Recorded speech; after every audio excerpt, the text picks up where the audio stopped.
Popping trees. Ridicache, Thierry Duval-Destia, Ridicache, Franck Diva, Maharaja deuxième, Maharaja qui revient sur Ridicache, Maharaja les deux favoris, Ridicache, Infinity Foura, Ridicache, Franck Diva, Thierry Duval-Destia, Maharaja est deuxième, Olga Bibiouet c'est troisième, Oriol Garcia quatrième, Quatergenti cinquième. Salut à tous les amis et bienvenue sur ma chaîne YouTube. On se retrouve pour le quintet de mardi. Alors de retour dans la spécialité du steeplechase, les sauteurs sur l'hippodrome de Pau. Le prix Equidia, 4000 mètres, terrain normalement au minimum lourd qui peut virer au très lourd. Lisse à 0 mètres, donc il y aura une bonne partie de pelouse propre. Ça va rouler. 16 partants, quintet ouvert pour 5 ans et plus. Il va falloir être bon pour trouver les bons. On démarre de suite les bases de jeu. Alors mon gagnant sera le numéro 9, Kali Knight, qui a le même programme que l'année dernière, pratiquement. Je m'explique. Il a fait une course de rentrée sur Pau et ensuite venu faire deuxième de ce quintet-là en 58 de valeur. Cette année, il a fait une rentrée sur Fontainebleau, sur les haies, et revient dans ce quintet en 57, donc avec 1 kg de moins. Damien Mescam qui est à la monte, Mickaël qui est à l'entraînement, ils ont dû viser cette course-là. Le terrain, il n'y aura pas de problème. Voilà, que ce soit du collant, que ce soit du terrain lourd, je pense qu'il fera bien et il mériterait de remporter son quintet, lui qui a souvent pris des places dans ce genre d'événement. Deuxième base, le numéro 5, Queenie's Cash, c'est une bonne jument. L'année dernière, dans la réunion de Kali Knight, elle a gagné son handicap très facilement. Sur l'hippodrome de Pau, c'est 4 succès et 2 accessites. Vient de remporter sa course à condition en faisant course école. Je viens sur les hôtes et je triomphe très facilement. Débute dans les quintets, mais l'entraîneur Gabriel Linders, qui est assez doué dans ce genre d'événement, je me dis que ça peut bien faire demain dans ce quintet-là. Le Challenger, le numéro 4, Enfant Roi. L'entourage de Zurequin s'est attaché les services de ce cheval-là. C'est un ancien cheval de la Casaque Papo, si je dis pas de bêtises, c'est ça. L'entraînement Dominique Bressou. Pour sa première course sous ses nouvelles couleurs, il fait bon deuxième de Surroi, qui est une excellente ligne. Va débuter dans les quintets, je le prends de suite. Premier outsider, le numéro 12, Foudre d'Aîné. Une bonne jument qui n'a pas encore triomphé, peut-être encore un peu tendre à ce niveau-là. Vient de faire bonne deuxième à Pau dans une course à condition, dans un terrain très lourd derrière Queenie's Cash. Je garde Queenish, je garde forcément aussi Foudre d'Aîné. Ça peut être une belle découverte.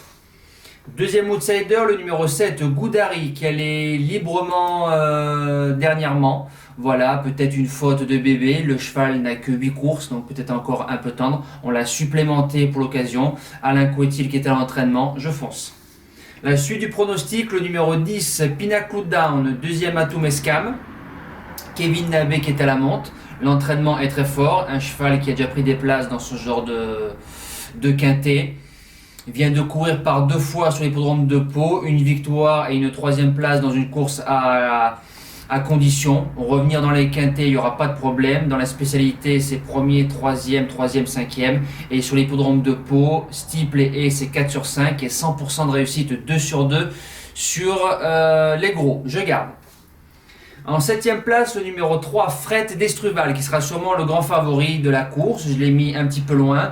Patrice Quinton, Kazakh Munir, Nathalie de Souter qui est à l'entraînement. Donc ça, c'est un trio qui marche très très bien. Quand on prend l'étude de sa carrière, le cheval a très peu de fausses notes. Débute dans les quintets, 3 sur 4 sur l'hippodrome, vrai steeplechaser, obligé de garder. Et je finis avec le cheval de classe, l'As Fuego de Cao, qui a disputé Groupe 1 il y a 2 ans. Maintenant, c'est pas trop ça. Sa course de Pau le 13 décembre est plus que moyenne, mais c'est un cheval qui a de la classe. Alors François Nicole qui est à l'entraînement, je vais le garder quand même en bout de sélection. Il pourrait repointer le bout de son nez. En cas de non partant, le numéro 2, Harlequin d'Allier, l'année dernière, il remporte son quintet en 59,5 de valeur sur l'hippodrome de Pau, 4000 mètres. À l'heure actuelle, c'est 2 courses de rentrée. J'ai pas retrouvé le vrai cheval de l'année dernière, mais vu que c'est un excellent sauteur, mettez-le dans un champ réduit. Les 2 impasses sont le 16 et le 14, Beryl B et Espoir du Grillon. 2 chevaux qui se sont battus ensemble dans un réclamé. Voilà, le 16 deuxième, le 14 troisième. Je les trouve un peu tendres à ce niveau-là et je serais surpris de les voir finir dans les 5. Je tente l'impasse. Voilà, le quintet c'est fini, on passe de suite comme d'habitude au cheval du jour. Alors, Espoir Week ça veut pas. Bon, quoique hier, les conditions de course nous ont été défavorables. En Réunion 1, course 5, le 13, Espoir Week 6ème. Eric Raffin qui a joué son bateau avec Epson d'Airfray dans des partiels assez durs, donc compliqué de revenir. Pas de wagon de 2 qui nous ramène. Espoir Week a une autre course qui arrive dans 10 jours, donc j'espère que ce sera la bonne. Sinon, on n'y touchera plus.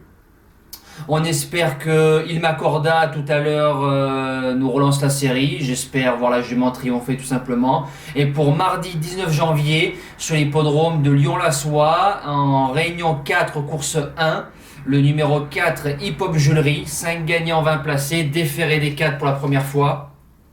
Un cheval qui a été mis un peu dans du coton.